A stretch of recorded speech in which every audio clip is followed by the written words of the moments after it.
क्या आप court marriage करना चाहते हैं? क्या आपके मन में भी ये सवाल आता है कि आप अपनी मर्जी से शादी कर सकते हैं? कोर्ट मैरिज करने का क्या प्रोसेस है?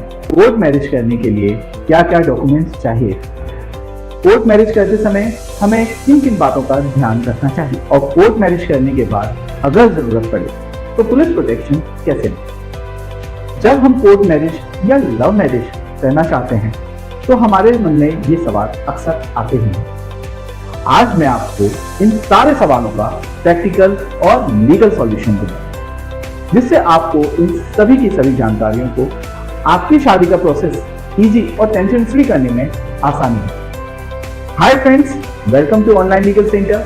मैं एडवोकेट आयुष गर्ग स्वागत करता हूं आपका अपने इस यूट्यूब चैनल पर, जहां हम आपको आपकी लीगल प्रॉब्लम से रिलेटेड समस्याओं का प्रैक्टिकल सॉल्यूशन प्रोवाइड कराते हैं, जिससे आप अपने अधिकारों के प्रति जागरूक हो सके और आपकी लीगल प्रॉब्लम भी सॉल्व हो सके। अगर आप इस चैनल पर नए हैं तो प्लीज हमारा चैनल जरूर सब्सक्राइब करें और शेयर भी जरूर करें, जिससे आपको समय समय पर इंफॉर्मेटिव वीडियोस मिलती रहेंगी और हमें भी ऐसे वीडियोस बनाने का प्रोत्साहन मिलेगा।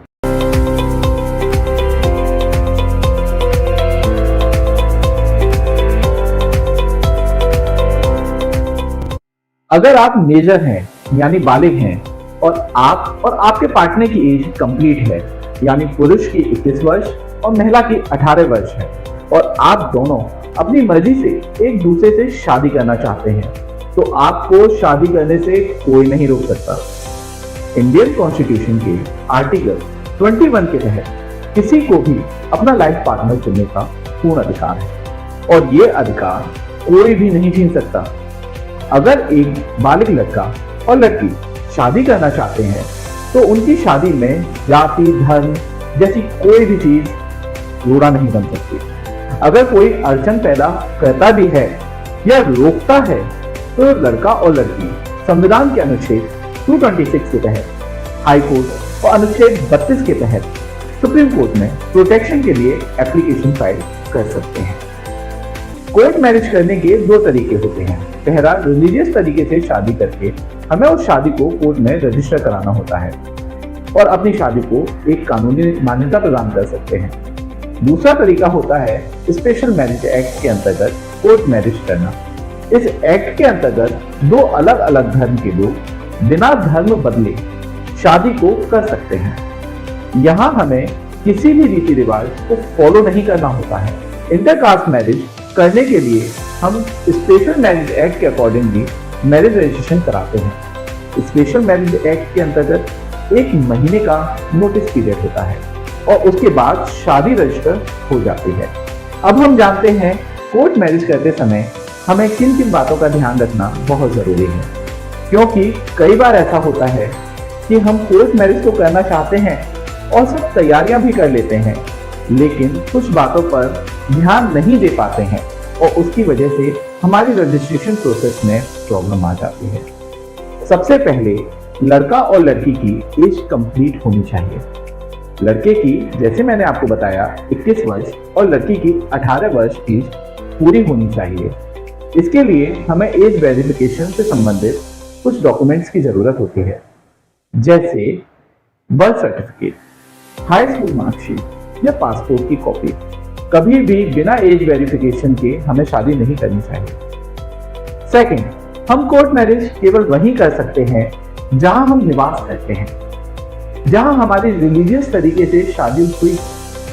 मतलब हम कोर्ट मैरिज रजिस्ट्रेशन उस शहर में ही करा सकते हैं जिस शहर में लड़की रहती हो, उनका एड्रेस हो, या लड़का रहता हो, उनका एड्रेस हो, या फिर उस शहर में जहां पर हमने किसी रीति रिवाज के तहत अपनी शादी रजिस्टर की हो। जहां जिस तरीके से हमने मंदिर में शादी की हो, आर्य समाज में शादी की हो, निकाह किया हो या गुरुद्वारे में हमने शादी की हो, हम उस शहर में अपनी कोर्ट मैरिज रजिस्टर करा सकते हैं। शादी रजिस्टर कराने के समय दोनों पार्टनर की सहमति बहुत जरूरी है। बिना दोनों की सहमति के शादी रजिस्टर हो ही नहीं सकती है। कोर्ट मैरिज करते समय दोनों ही पार्टनर बैचलर होने चाहिए। पहले से कोई भी शादीशुदा नहीं होना चाहिए। अगर पहले से कोई शादीशुदा है तो हमें डाइवोर्स सर्टिफिकेट वहां सबमिट करना होता है। कोर्ट मैरिज करते समय कौन कौन से डॉक्यूमेंट जरूरी होते हैं, आइए हम ये जानते हैं। सबसे पहले एज प्रूफ के लिए हमें बर्थ सर्टिफिकेट चाहिए। 10th की मार्कशीट भी चल सकती है, 8th क्लास की मार्कशीट भी चल सकती है, वोटर आईडी या फिर हम पासपोर्ट की कॉपी, कोई भी डॉक्यूमेंट यहाँ लगा सकते हैं। एड्रेस प्रूफ के लिए Aadhaar card, voter ID, passport, driving licence, rent agreement, कोई भी एक डॉक्यूमेंट काफी है। हमें इसके बाद 5 पासपोर्ट साइज फोटो चाहिए होते हैं जो लड़के और लड़की दोनों के होते हैं। पूरी प्रक्रिया को पूर्ण करने के लिए 3 विटनेस बहुत जरूरी हैं। ये 3 विटनेस कोई भी हो सकते हैं, फैमिली मेंबर्स हो सकते हैं, रिलेटिव्स हो सकते हैं या फ्रेंड्स भी हो सकते हैं।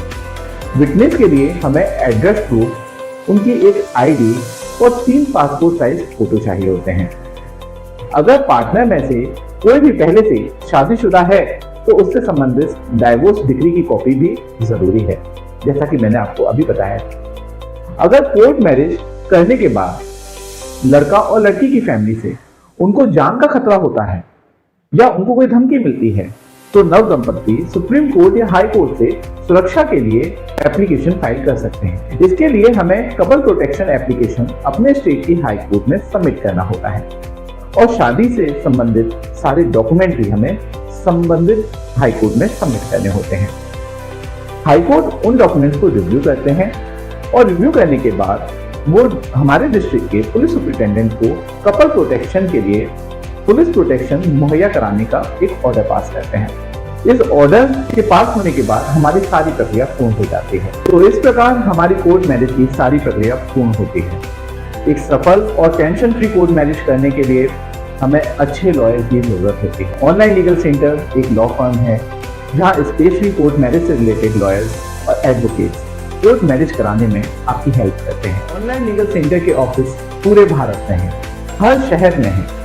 कोर्ट मैरिज करने के लिए या कोर्ट मैरिज से संबंधित किसी भी सवाल या जानकारी के लिए आप कभी भी स्क्रीन पर नीचे दिए गए नंबर पर कॉल कर सकते हैं, व्हाट्सएप कर सकते हैं और हमारे एक्सपर्ट एडवोकेट्स या लॉयर से बात कर सकते हैं। कोर्ट मैरिज से संबंधित सारी प्रक्रिया में हम हमेशा आपके साथ हैं। इस वीडियो में कोर्ट मैरिज से संबंधित दी गई इंफॉर्मेशन से अगर आपको कुछ भी लाभ होता है तो हमें बहुत अच्छा लगेगा और ये वीडियो बनाने का हमारा उद्देश्य पूरा होगा। अंत में हम आपकी फ्यूचर मैरिज के लिए शुभकामनाएं देते हैं। सतर्क रहें, अपने अधिकारों के लिए जागरूक रहें और ऑनलाइन लीगल सेंटर से जुड़े रहें। मिलते हैं अगले वीडियो में।